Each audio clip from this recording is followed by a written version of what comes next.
Because that map that that teacher was pulling down every day. Johnny Carlos, come ahead, show me Germany, show me England.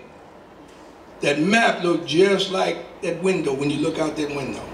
I looked back at that woman and I said, wow, man, if this plane crashed and everybody died but an old woman and Johnny Carlos, they wouldn't expect that old lady to get to the black box, because at that time we equated the black box and the walkie-talkie as one. We know you're down, we know you're down, give us your location. Well, you wouldn't expect that old woman to get there, but a teenager you would expect to get there. I'm 16, 17 years old.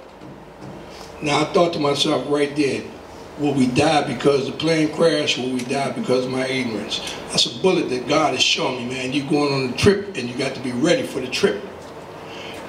You guys are on a trip and you got to be ready for the trip too. You guys are activists. You go on the upstream and everybody is telling you you're going the wrong way. They're all coming downstream. They're going to tell you, man, you're messing up, you're going to lose your jobs, your friends are going to walk away, this is going to happen to you, your kids ain't going to be able to go to school, they're going to circle you with a red pen. But you can't be intimidated, you got to keep rolling. I went on from there. I began to realize through my athleticism, and I don't know what your occupations are, but I realized with my occupation, I wasn't concerned about being a star. Where I heard George make the statement about, oh, John Carlos won a medal, you know, it wasn't about no medal. I've been a freedom fighter all my life. Freedom fighters don't look for no medal. The medal comes through the glory that I see coming through your eyes, the twinkle I see in your eyes when you say, hey man, we did something, we did it well. Nobody needed to give me a medal for me to know how good I was in my athletic career. It ain't about medals. It's about me remembering where I came from, remembering individuals that was there in the same environment that I was in, had a better deal for athletics than I did, but those drugs that I talked about, the lack of education that I talked about, the broken family that I talked about, those are the things that disintegrated their dreams. I couldn't forget about them, nor could I forget about their kids. That's why everybody's in this room right now, because the life that you live right now, you're starting to realize the life that you live ain't for you. The fight that you have going on ain't for you. Even the youngest ones that's in this room right now, it's going to come to their mind and realize that it's not for me what I do, but for my kids and my kids' kids after me. A lot of people get confused and think, oh, my birthday, like my birthday's coming up June 5th. A lot of people think, oh, it's about John's birthday. My birthday is irrelevant. The day that I die is even less important than the day I was born. But what is important is what I did between that first day and my last day. Because that's what you're going to be judged upon, your character. How much character did you have? How much humanitarian spirit you had? It ain't about the scars that they're going to put on you. You're going to have scars on you and you're going to die anyway. Like Malcolm said years ago, he said, see, if you don't stand for something, you're going to fall for anything. And it's the truth to it. If you don't stand, you're going to fall for the game. And they got plenty of game out there. I mean, I see Queen Elizabeth riding around telling y'all we need $50,000 because I need to clean the diamonds on my crown. You know? I need y'all to put in another $500,000 because we need the streets clean when we have our Jubilee. How many of y'all got tickets to the Jubilee? Understand? How many of y'all got to get over there on the crown and shine it up? Understand? And then if I was to go say, let's leave the Queen and let's just go to the Olympic Games. And I ask you, say, how many of y'all in here got in the raffle and won a ticket to go to the games?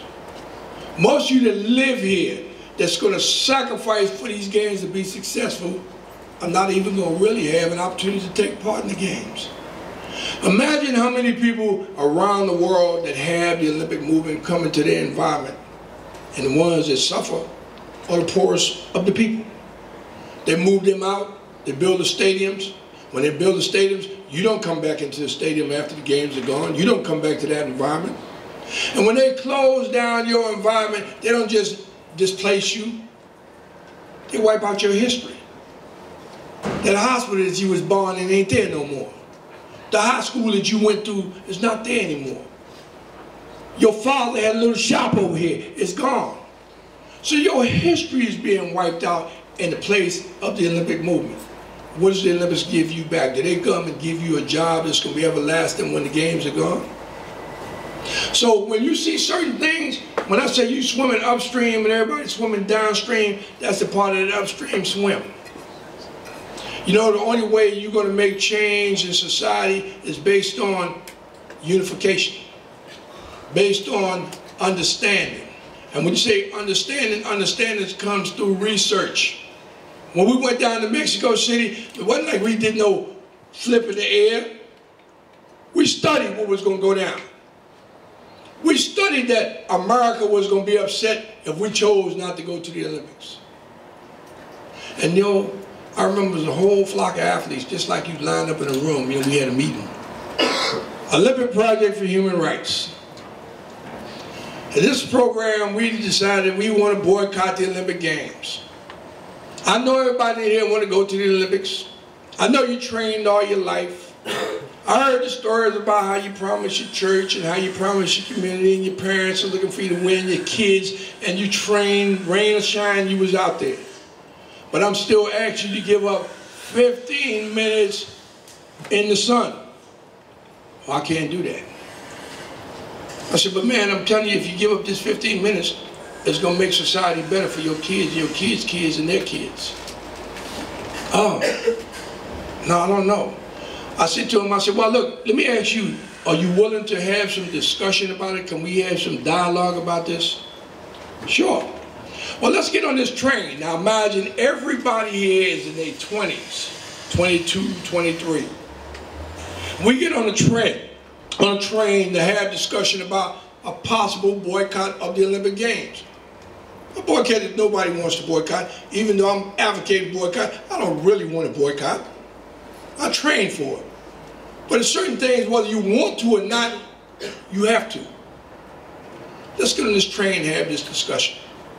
Are you willing to do that? Everyone says, yeah, man, let's get on the train. Let's talk about it.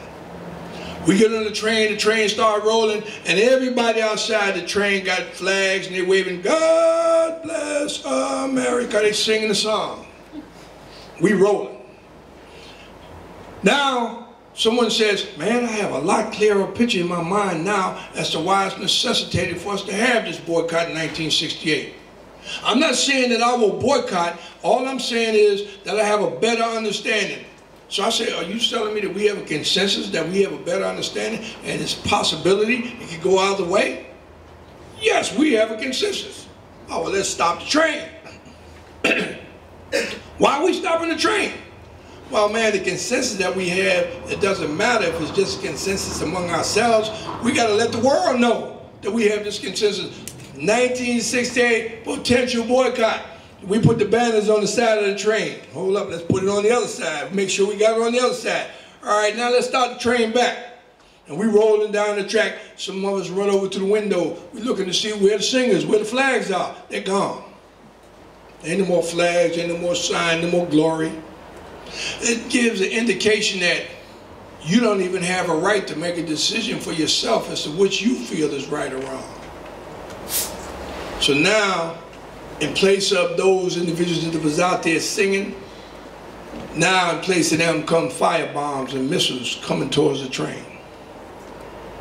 Kind of remind me of what's happening out there now with missiles on top of these buildings that y'all got around town. Cameras and battleships out in the water out there. But they started pelting the train with these fire bombs. They started pelting with fire bombs and smoke guns and the whole 9 yards. And now here we are, as you said, George, 44 years later. Where I was the bad guy, the troublemaker, the whole 9 yards, 44 years ago. Nobody wanted to stand next to me for fear that they might get shot, for fear that they might have reprisal come against them. Now, I'm an icon. I'm a hero. I'm the one everybody wants to take the picture with. So they come to me and say, John, you know, there's some beautiful statues. They built a statue at San Jose State, our alma mater, of Mr. Smith and I, 26 feet tall, beautiful statues. And they come and they say, John, you know, that's a beautiful statue, man. That's a cold statue. But I believe that I should have a brick at the base of the statue with my name scrolled on it. And matter of fact, hold on, man, don't take that picture. Let me get myself together so I can get in the picture. Now, I have to be the one to tell him, say, man, you know, I love you more than yesterday and less than tomorrow. But you can never get in the picture. And you can never get a brick down there. What do you mean? Why can't I get in the picture? What do you mean I can't get a brick? Why do you think you deserve it? Well, we were there together. We were all there together. I said, yes, we were there together. I said, but the difference is, if you can come up front here and show me your chest. What do you mean show me your chest? Open up your shirt. Pull up your pants leg. Roll up your sleeves or pull down your collar and let me see your neck. What you looking for? I'm looking for burns. I want to see the fire marks. Because if you don't have a burn on you, it means that when things got hot, you bailed. You understand? And when you bail, it leads you to believe that I didn't have a 1,000% commitment. There's no partial pregnancy. A woman come tell you, say, I'm partially pregnant. Either she's pregnant or she's not pregnant. A chicken don't lay an egg on the fence and the egg sits on the fence. It falls to the right or it falls to the left. You got to make a decision. No neutrality. Now you want to get in the picture. Show me your burns. I'll be glad to let you in the picture. And then let me tell you about what happens when you roll it up top and everybody's sitting back and they call you a troublemaker. Oh, you're a troublemaker. For sure, you a troublemaker. All y'all are troublemakers. And sure enough, John Carlos is a troublemaker. And you hear this word, troublemaker, troublemaker, troublemaker. And it makes you start to wonder to yourself, let me investigate this word troublemaker. Let me turn it around. Let me start looking at it from every angle. Let me check it out. And as you turn it around, then all of a sudden you start to get crystallized pictures in your mind. And the first thing I saw when I turned into a certain perspective, I saw a little skinny guy named Gandhi. Little frail man, had a sheet wrapped around him, round rim glasses. Well, he didn't show me Gandhi dressed in his suit with his heavy mustache, looking good with all his hair. It showed me Gandhi without his hair. It showed me him frail. It showed me with that sheet on, them round rim glasses. And when all of Gandhi's activism and loyalness to society, when the dust settled, they had scrawled down there, Gandhi, troublemaker. Then you go across the water and they had another guy, they called him the King of Peace. He marched all in Selma. He spoke out against the war in Vietnam. And his name was Dr. Martin Luther King. When all the dust settled, when you scrolled down there, you saw troublemaker. Let's go down to another little lady called Rosa Parks. She was as frail as the first guy, Gandhi. She had men that went to jail in the South that never left the jail that they went in, and they came out, they brought them out in the body bag. You think she didn't have fear for her life or her concerns when she said, I had enough, enough is enough. Same thing she said, they said in Egypt. Same thing she said, they saying right now in Syria. Enough is enough. But when the dust settled, little Rosa Parks, they had scrawled down there, troublemaker. They had another guy that lived on the